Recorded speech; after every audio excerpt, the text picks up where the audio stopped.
Morning friend, welcome to my YouTube channel Newton science world. आज हम लोग class 11th maths chapter 2 relation and function के बारे में पढ़ेंगे। रिलेशन एंड फंक्शन चैप्टर में हम लोग को क्या क्या पढ़ना है पहले वो जान लेते हैं।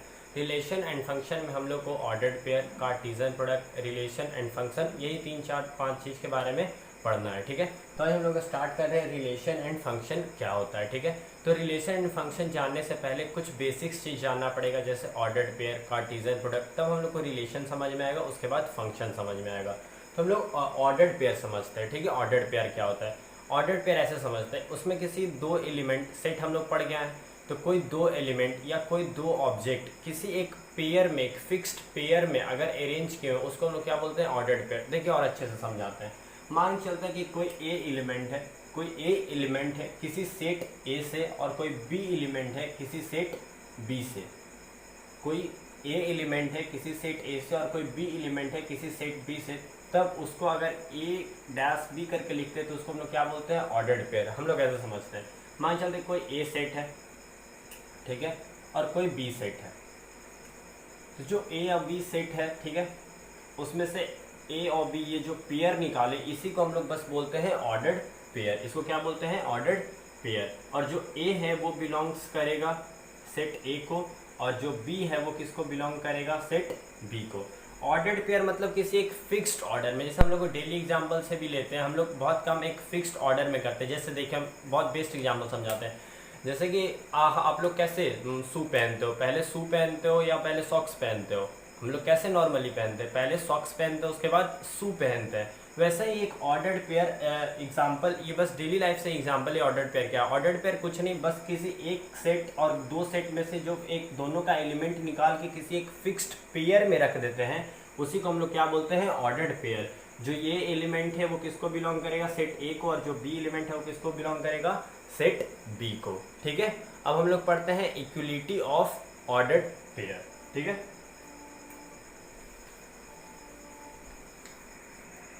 ठीक है फ्रेंड्स, अब हम लोग समझते हैं इक्वलिटी ऑफ ऑर्डर्ड पेयर क्या होता है, मतलब ऑर्डर्ड पेयर कब इक्वल होगा। ठीक है, ये हम लोग समझते हैं।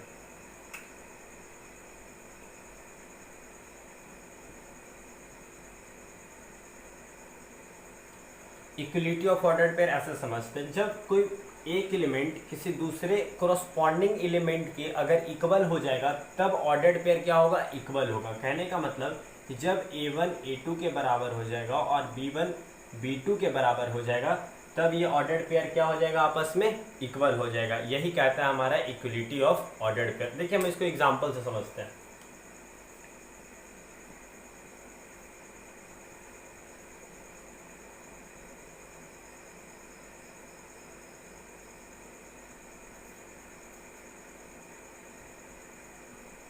ठीक है, कहीं इसमें अगर कोई पूछ दिया एक्स और वाई निकालना, तो हम लोग क्या पढ़े हैं कि ये जब ऑर्डर्ड पेयर आपस में इक्वल कब होगा? जब इसका कोरस्पॉन्डिंग एलिमेंट इक्वल होगा, मतलब कि a1 इक्वल टू a2 और b1 equal to b2।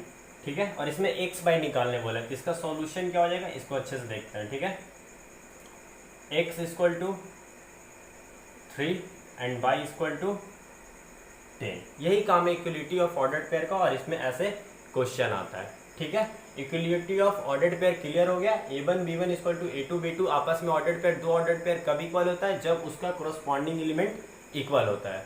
Clear है? क्लियर है इतना तक?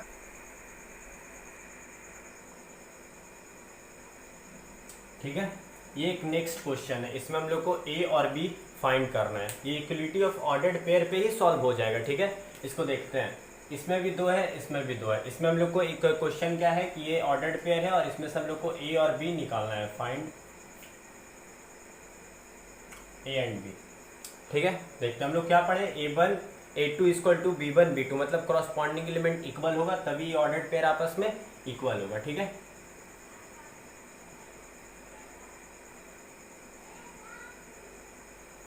3a minus 2 equal to 2 minus a होगा। अब इसको सॉल्व कर लेते हैं।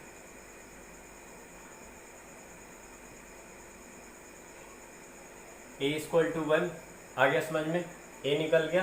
अब b निकालते हैं।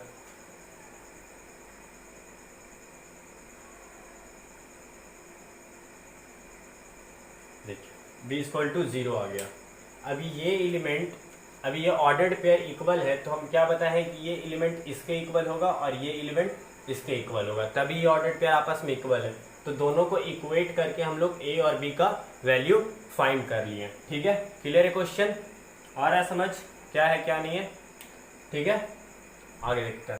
ठीक है, अब हम लोग ऑर्डर्ड पेयर पढ़ लिए, इक्वलिटी ऑफ ऑर्डर्ड पेयर पढ़ लिए। अब हम लोग आगे पढ़ेंगे कार्टीजन प्रोडक्ट। कार्टीजन प्रोडक्ट क्या होता है देखो हम लोग समझते हैं। ठीक है, कोई ए सेट है, कोई ए सेट है 1 2 और कोई बी सेट है ए और बी।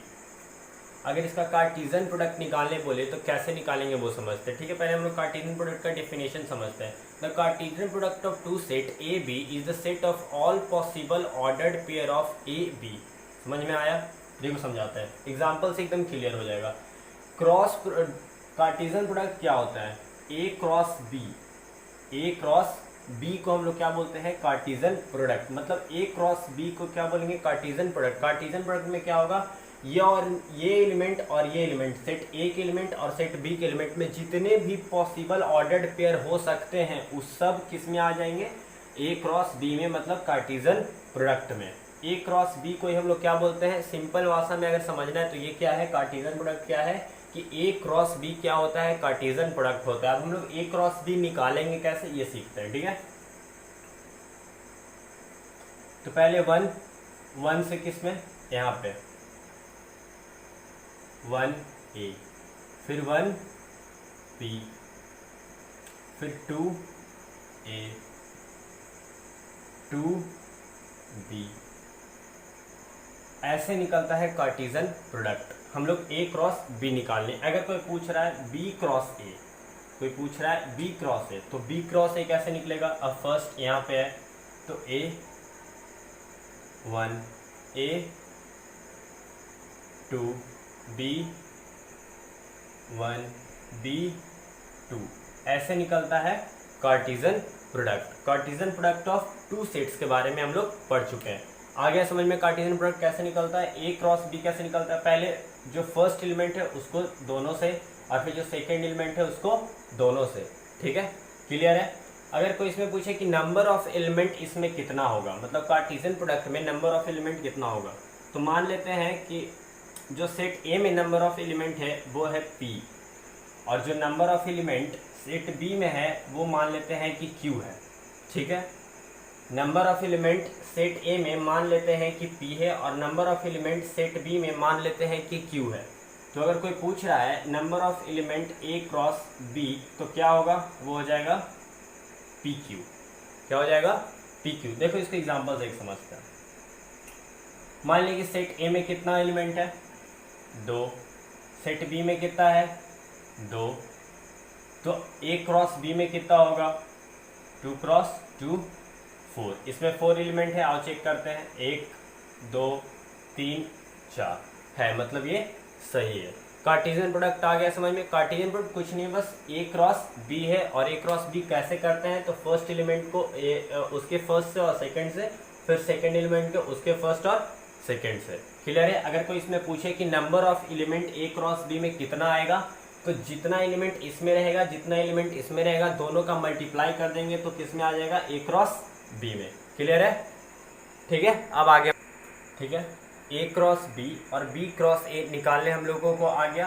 तो ए क्रॉस बी और बी क्रॉस ए, अगर कोई क्वेश्चन पूछता है कि A cross B is equal to B cross A, क्या ये होगा? A cross B is equal to B cross A, तो इक्वल नहीं होगा। क्यों इक्वल नहीं होगा? इसका ऑर्डर्ड पेयर देखते हैं ए क्रॉस बी का। ए क्रॉस बी का ऑर्डर्ड पेयर क्या है? ए कॉमा ए। और इसका ऑर्डर्ड पेयर क्या है? ए कॉमा 1। हम अभी क्या पढ़े थे इक्वलिटी ऑफ ऑर्डर्ड पेयर में कि इक्वलिटी ऑफ ऑर्डर्ड पेयर मतलब ऑर्डर्ड पेयर इक्वल कब होगा? जब इसका कोरस्पॉन्डिंग एलिमेंट आपस में इक्वल होगा। A equal to A and A equal to 1। क्या ये कोरस्पॉन्डिंग एलिमेंट आपस में इक्वल है? इक्वल नहीं है, इसीलिए ये आपस में इक्वल नहीं होगा। तो समझ गए, ए क्रॉस बी और बी क्रॉस ए कभी भी इक्वल नहीं होगा। क्लियर?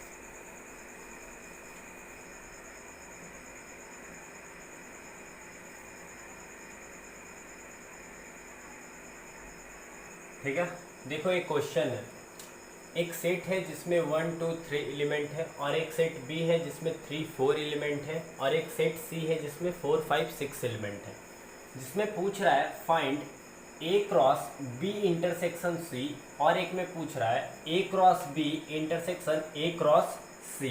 ठीक है, इसको हम लोग समझते हैं।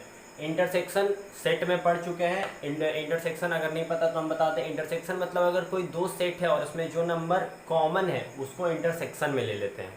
ठीक है, देखो इसको सॉल्व करते हैं, अच्छे से समझना। ए क्रॉस बी इंटरसेक्शन सी, पहले बी इंटरसेक्शन सी लेते हैं। बी सेट है क्या? 3 4। सी क्या है? 4 5 6। कोई अगर पूछ रहा है कि बी इंटरसेक्शन सी क्या होगा, तो बी इंटरसेक्शन सी क्या होगा कि जो दोनों सेट में कॉमन है। तो 3 इसमें है, 3 नहीं इसमें है, 3 इसमें नहीं है, 4 इसमें है और 4 इसमें है, तो हमारा क्या आ जाएगा? 4। 4 क्या आएगा? बी इंटरसेक्शन सी का वैल्यू क्या आएगा? 4। लेकिन क्वेश्चन क्या पूछा है? ए इंटू बी इंटरसेक्शन सी, मतलब बी इंटरसेक्शन सी में क्या सेट से मल्टीप्लाई करना पड़ेगा? ए सी, मतलब कार्टेशियन प्रोडक्ट निकालना है। ठीक है, देखते हैं ए इंटू बी इंटरसेक्शन सी क्या आएगा। ठीक है, ए क्या है? 1 2 3 और 4। अब इसमें मल्टीप्लाई करेंगे तो क्या आ जाएगा? 1 4 2 4 3 4। यही बनेगा इसका कार्टेशियन प्रोडक्ट। ये हो गया आंसर हमारा। ठीक है, अब हम लोग दूसरा क्वेश्चन पे आते हैं। ये पहले तो क्या पूछ रहा है? ए क्रॉस बी और ए क्रॉस सी का इंटरसेक्शन। तो सबसे पहले ए क्रॉस बी निकालते हैं। ठीक है, ए क्रॉस बी आता है निकालने? भी बताएं क्या होता है ए क्रॉस बी? 1 3 1 4 2 3 2 4 3 3 3 4। ठीक है, ए क्रॉस बी निकल गया। अब ए क्रॉस सी निकालते हैं। 1 4 1 5 1 6 2 4 2 5 2 6 3 4 3 5 3 6। यही आएगा, यही आएगा हमारा कार्टेशियन प्रोडक्ट। और ये दोनों का हमने से पूछा क्या है? ए क्रॉस बी का इंटरसेक्शन और ए क्रॉस सी का इंटरसेक्शन। मतलब ये कार्टेशियन प्रोडक्ट और ये कार्टेशियन प्रोडक्ट में कॉमन कौन कौन है? 1 3 है? नहीं है। 1 4 इसमें भी है, 1 4 इसमें भी है। 2 3 है? 2 3 नहीं है। 2 4 है? 2 4 यहाँ पे। 2 4 इसमें भी, 2 4 इसमें भी। 3 3 है? 3 3 नहीं है। 3 4 3 4 है। तो A cross B intersection A cross 6 का क्या वैल्यू आ जाएगा? 1 4 2 4 एंड 3 4। ठीक है, आ गया समझ में? ये कैसे बनाए हम? एक सेट ये था, एक सेट ये था, ये सेट ये था। क्या क्या पूछा? A cross B intersection C and A cross B intersection A cross 6। ये है इसका पूरा सॉल्यूशन। क्लियर है इतना दूर तक? सबसे ठीक है, अब हम लोग समझते हैं Cartesian product of 3 set. Cartesian product हम लोग को 2 सेट निकालने आ गया, लेकिन यहीं पे 3 सेट दे दिया और पूछे ए क्रॉस बी क्रॉस सी, तो हम लोग कैसे निकालेंगे वो सीखते हैं। तो सबसे पहले ए क्रॉस बी क्रॉस सी निकालने के लिए सबसे पहले हम लोग क्या निकालेंगे? ए क्रॉस बी। ए क्रॉस बी क्या आएगा निकल के? बताओ। 1 3 1 4 2 3 2 4। क्लियर है? यही आएगा। लेकिन हम लोग को निकालना क्या है? ए क्रॉस बी क्रॉस सी। तो जो भी आया ए क्रॉस बी, उसमें हम लोग अगर सी से अगर क्रॉस कर देते हैं, मल्टीप्लाई कर देते हैं, तो हम लोग को क्या मिल जाएगा? ए क्रॉस बी क्रॉस सी। तो वही करेंगे, ए क्रॉस बी क्रॉस सी। तो क्या आ जाएगा वैल्यू? 1 3 5 1 3 6 1 4 5 1 4 6 2 3 5 2 3 6 2 4 5 2 4 6। ये हमारा ए क्रॉस बी क्रॉस सी निकालने का मेथड है। ठीक है, अब ये चेक भी कैसे हम लोग कर सकते हैं, क्या बताएं कि number of element A cross B cross C में कितना होगा, जितना कि number of element A, number of element B, number of element C में। अब इसमें देखते हैं ए क्रॉस बी में कितना एलिमेंट है, 1 2 3 4, और सी में कितना है 1 2। तो A cross B cross C में भी कितना होना चाहिए, 4 2 8। तो देखते हैं 1 2 3 4 5 6 7 8। ऐसा भी क्वेश्चन आता है कि अगर कोई दिया हुआ है क्वेश्चन और उसमें पूछ रहा है कि नंबर ऑफ एलिमेंट क्या होगा, तो नंबर ऑफ एलिमेंट निकालने के लिए हम पहले भी बता चुके, आखिरी बार बताते हैं। अगर कोई एलिमेंट n में अगर कोई p है, ठीक है, और n कोई सेट में b सेट में q है, तो number of element a cross b में क्या आएगा, p q। ठीक है, ये याद कर लेना है, याद करना है इसको। ठीक है, ठीक है, तो आज हम यहीं पे रोकते हैं अपना लेक्चर।